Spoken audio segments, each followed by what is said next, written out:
बिस्मिल्लाहिर्रहमानिर्रहीम। अस्सलाम वालेकुम my dear student, welcome back to my YouTube channel. हम आर्ट्स ग्रुप का 9th क्लास का मैथ डिस्कस कर रहे थे, जिसकी आज हम एक्सरसाइज 1.5 स्टार्ट करेंगे। लेकिन इससे पहले कुछ मेन कॉन्सेप्ट्स हैं जिनका पता होना आपको बहुत ज़्यादा ज़रूरी है, फिर ही इस एक्सरसाइज के क्वेश्चन सॉल्व होंगे। चलें पहले वो कॉन्सेप्ट समझ लेते हैं। हमें डायरेक्ट एंड इनवर्स प्रोपोर्शन का पता होना चाहिए। डायरेक्ट प्रोपोर्शन को हम उर्दू में तनासुब रास्त भी कहते हैं। ये होता है कि अगर हमारे पास एक वैल्यू बढ़ रही है ना, तो साथ दूसरी भी बढ़े, या फिर अगर एक कम हो रही है तो साथ दूसरी भी कम हो। इसके एक एग्जांपल ले लेते हैं। फॉर एग्जांपल के 1000 रुपये में मुझे एक सूट मिल रहा है। वैसे तो 1000 रुपये में सूट नहीं मिलता। लेट्स सपोज कि 1000 रुपये में एक सूट मिल रहा है, लेकिन अगर मेरे पास 5000 हो, 1000 की बजाय कितने पैसे हो 5, तो मुझे कितने सूट मिलेंगे 5 ना। यानी जैसे ही मैंने पैसों की मिकदार बढ़ाई, वैसे ही मेरे सूट भी बढ़ गए। इसको कहते हैं डायरेक्ट प्रोपोर्शन, एक के साथ दूसरी भी बढ़ जाए। या फिर अगर हम ये फॉर एग्जांपल मार्कर है, मुझे ये 20 रुपये का मिला है बाज़ार से, तो अगर मुझे 20 रुपये का एक मार्कर मिला है, तो ये मैं कहती हूँ कि 100 रुपये के इकट्ठे ही ला के रख लेती हूँ। मैंने जैसे ही दुकान वाले को ज़्यादा पैसे दिए, उसने मार्कर भी मुझे ज़्यादा दिए, 20 का एक और 100 के 5। जैसे ही मैंने पैसे बढ़ाए, वैसे ही मेरे नंबर ऑफ मार्कर्स भी बढ़ गए। इसमें यह भी होता है कि अगर एक चीज़ कम हो रही है तो दूसरी भी कम होगी। इसकी मिसाल एक ये भी ले लेते हैं कि फॉर एग्ज़ाम्पल मेरे पास 1000 रुपये के मैंने ना 5 रजिस्टर लिए हैं, लेकिन लेट सपोज अगर मेरे पास इतने पैसे नहीं हैं, 1000 की बजाय मैं दुकान वाले को 200 रुपया दे देती हूँ। मतलब पैसे मैंने 1000 से कम करके 200 कर दिए, तो मुझे कितने रजिस्टर मिलेंगे? वो भी तो मुझे 5 की बजाय एक ही देगा ना। जैसे ही मैंने पैसे कम किए, वैसे ही मेरे रजिस्टर भी कम हो गए। मुझे दुकान वाले ने कम, आप समोसे लेने जाएं, 50 का एक और 500 के 10। अगर आप 50 देंगे आपको एक मिलेगा, जैसे ही पैसे ज़्यादा देंगे, 500 देंगे, आपको 10 समोसे वो देगा। ठीक है, ये सब जो है ये डायरेक्ट प्रोपोर्शंस है। फिर आ जाता है हमारे पास कि इनवर्स प्रोपोर्शन क्या होता है। इनवर्स प्रोपोर्शन में होता है कि हमारे एक वैल्यू के साथ कम हो तो साथ दूसरी वैल्यू बढ़ जाए, उल्टा हो जाता है। या फिर अगर एक बढ़े तो दूसरी वैल्यू कम हो जाए। फॉर एग्ज़ाम्पल मैंने अपने घर का पेंट कराना है, तो अगर 5 लोग मिलके काम करें ना, तो मेरे घर का पेंट एक ही दिन में हो सकता है। अगर 5 लेबर हो, मतलब 5 मजदूर लगें, तो दिन कितने लग रहे हैं? एक। यहाँ थोड़ा सा समझ, 5 आदमी मिलके काम करें तो दिन कितने लगेंगे? एक। लेकिन अगर मैं ऐसा करूँ 5 की बजाय एक ही रख लूँ, तो उन 5 आदमी एक दिन में बना रहे, पूरे घर का पेंट कर रहे थे, तो एक आदमी ऑब्वियसली 5 दिन लगाएगा। मतलब कि जैसे ही मैंने आदमी की तादाद कम की, तो वैसे ही मेरे दिन ज़्यादा हो गए। आपको ये बात क्लियर हुई है? 5 आदमी एक दिन में सारा काम कर सकते थे पेंट, लेकिन अगर एक ही आदमी लगाएंगे तो वो तो बेचारा 5 दिन लगाएगा ना। मतलब ये हमारे पास इनवर्स प्रोपोर्शन है। जैसे ही मैंने आदमी कम किए, वैसे ही मेरे दिन ज़्यादा हो गए। ठीक है, आई होप कि आपको ये बात समझ आ गई होगी। इसकी एक और एग्जांपल ले लेते हैं। एक क्लास के अंदर, आप अपनी ही क्लास की एग्जांपल ले लें। 10 स्टूडेंट्स बैठे हुए हैं, उन 10 के बिटवीन ही आपने कैंडीज़ डिस्ट्रीब्यूट करनी है। आपके 10 स्टूडेंट्स हैं और 10 ही कैंडीज़ हैं, तो सबको कितनी कितनी आएंगी? एक एक ना। 10 के 10 को एक एक कैंडी आएगी, तो 10 कैंडीज़ पूरी हो जाएंगी।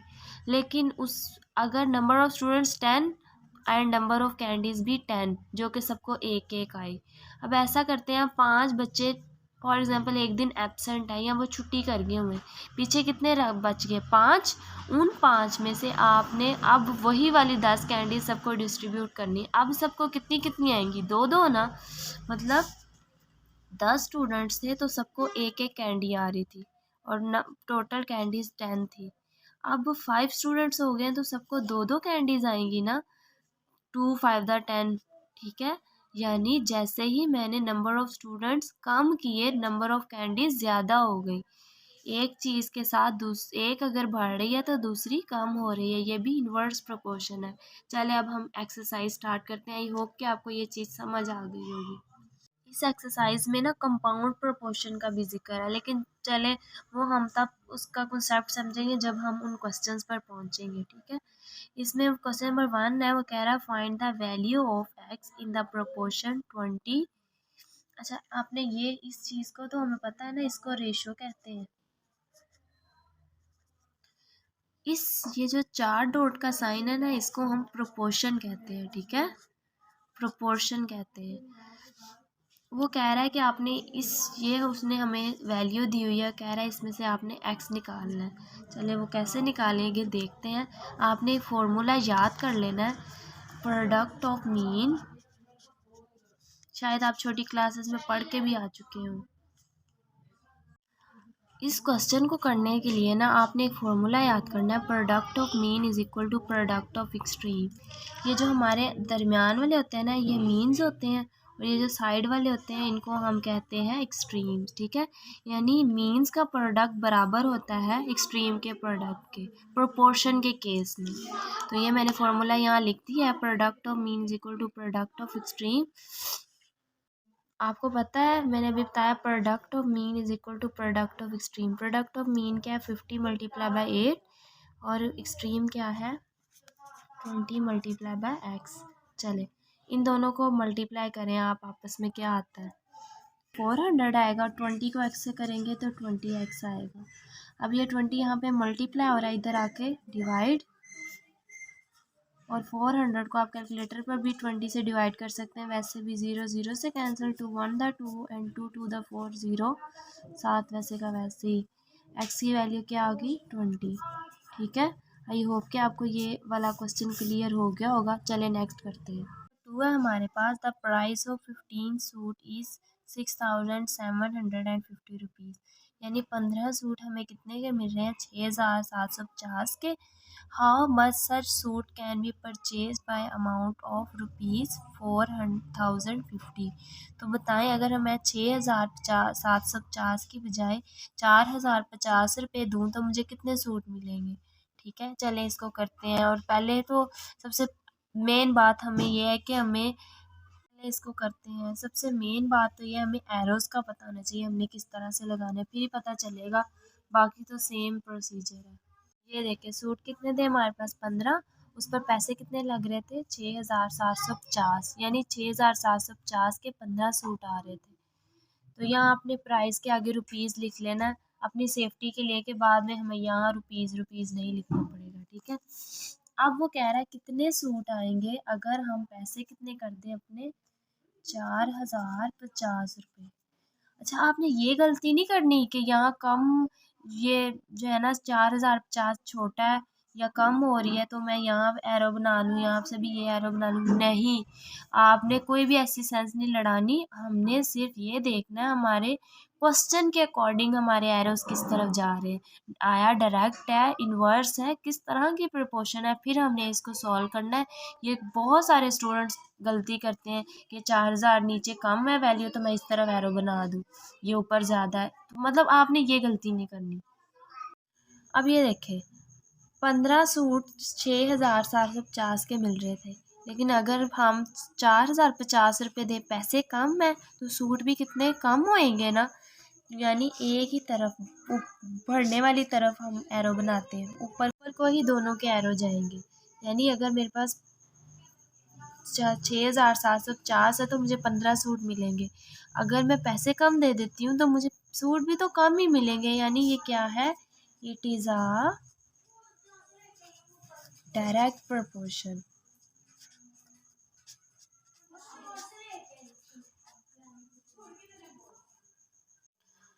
एरो ऊपर की तरफ जाए ना तो हम उल्टा के लिखते हैं रकम। जैसे फॉर एग्जांपल हमारे पास 15 और x है ना, तो हम या ये इस चीज़ से शुरू करते हैं, x ओवर 15 लिखेंगे इज इक्वल टू, यहाँ पर भी 4050 डिवाइडेड बाय 6750, ठीक है। अब ये 15 यहाँ पे डिवाइड हो रहा है, इधर जाके मल्टीप्लाई हो जाएगा। चले कैलकुलेटर पर इसको सॉल्व कर लेते हैं। लिखेंगे 4050 डिवाइडेड बाय 6750 मल्टीप्लाई बाय 15। क्या आंसर दे रहा है? 9। यानी हमारे पास अगर 4050 होंगे ना तो हमें कितने सूट्स मिलेंगे? 9। ठीक है, यहाँ पर आपने एक लाइन लिख देनी है, सो 9 suits can be purchase by an amount of ₹4050। चलिए नेक्स्ट क्वेश्चन करते हैं। क्वेश्चन नंबर 3 है हमारे पास, वो कह रहा है a motorcycle cover 90 kilometre in 2 litre of petrol, in how many litres of petrol will it cover 225 kilometre. हम यहाँ पर लिखेंगे डिस्टेंस और रेशो का साइन बना के पेट्रोल। अच्छा, आपको मैंने पहले भी बताया था जो उनके यूनिट्स उसने बुक में दिए होते हैं ना, अब साथ लिखते हैं, ये लीटर्स लिखते हैं LT, और ये किलोमीटर में दिया हुआ है ना उसने डिस्टेंस, तो यहाँ आप छोटा सा बना के लिख दें।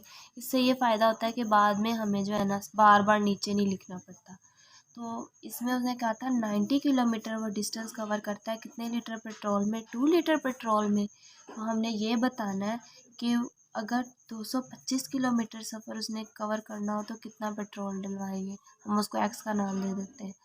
2 लीटर पेट्रोल में 90 किलोमीटर डिस्टेंस कवर किया है। अगर डिस्टेंस हम बढ़ा देंगे तो ऑब्वियसली पेट्रोल की तादाद भी बढ़ नहीं जाएगी, यानी एक चीज़ बढ़ाने से दूसरी भी बढ़ जाएगी। दोनों एरो ऊपर की तरफ जाएंगे और दोनों ही डायरेक्ट प्रोपोर्शन है। यहाँ आपने लिखना है it is a direct proportion. So अब ये मैंने आपको बताया था ऊपर की तरफ एरो जा रहे, उल्टा के लिखना है आपने इसको। आप लिखेंगे यहाँ पर 225 divided by 90 equal to x/2।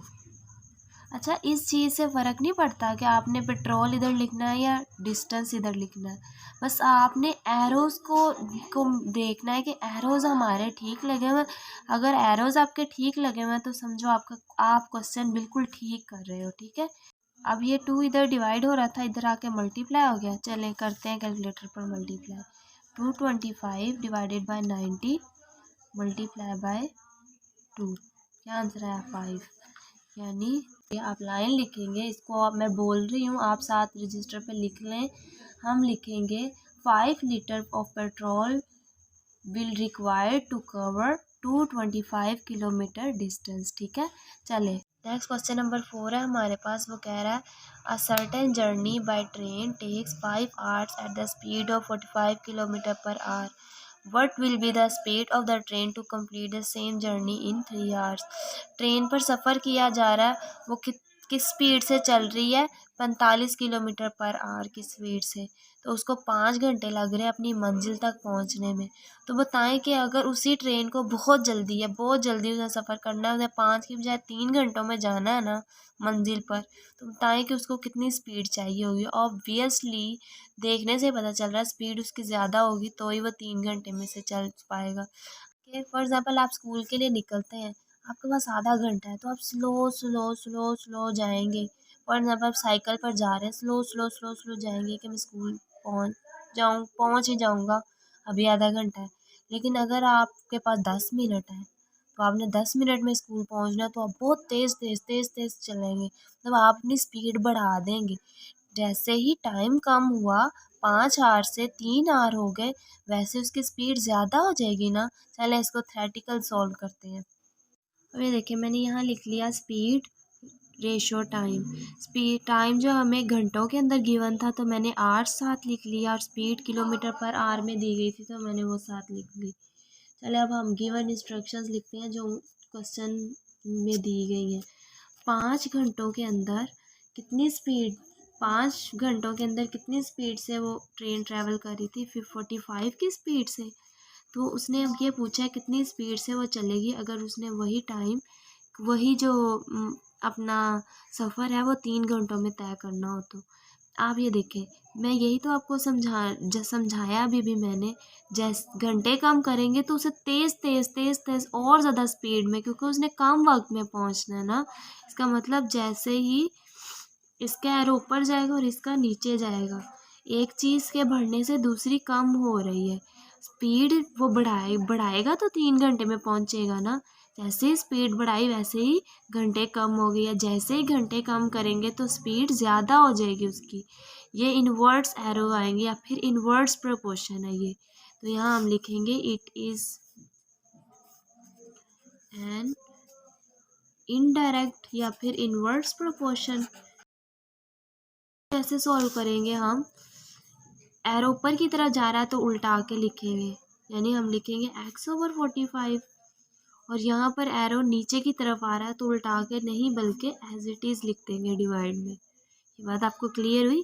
Arrow अगर ऊपर की तरफ जा रहे होंगे तो हमने उल्टा के लिखना है, अदरवाइज वैसे ही लिख देना। अब ये 45 यहाँ पे डिवाइड हो रहा है, उधर जाके मल्टीप्लाई हो जाएगा। आज हमने एक इनडायरेक्ट प्रोपोर्शन का भी क्वेश्चन कर लिया है ताकि आपको कोई मसला ना हो। मैं लिखूंगी 5 डिवाइडेड बाई 3 मल्टीप्लाई बाय 45, तो क्या आंसर आ रहा है 75। 75, इसका मतलब कि उसे 75 किलोमीटर पर आवर की स्पीड से जाना पड़ेगा या ट्रैवल करना पड़ेगा 3 घंटों में अपना जर्नी कंप्लीट करने के लिए। यहाँ पर आपने एक लाइन लिख लेनी है, so 75 kilometre per hour speed will be required to travel या फिर to complete the same journey in 3 hours. ठीक है, चलें जी, आज का लेक्चर हम यहीं पे वाइंड अप करते हैं। आई होप कि आपको क्वेश्चन नंबर 1, 2, 3 एंड 4 बहुत अच्छे से क्लियर हो गए होंगे। मिलते हैं आपसे नेक्स्ट वीडियो में। अपना ख्याल रखिएगा और सब्सक्राइब करना ना भूलिएगा। अल्लाह हाफिज़।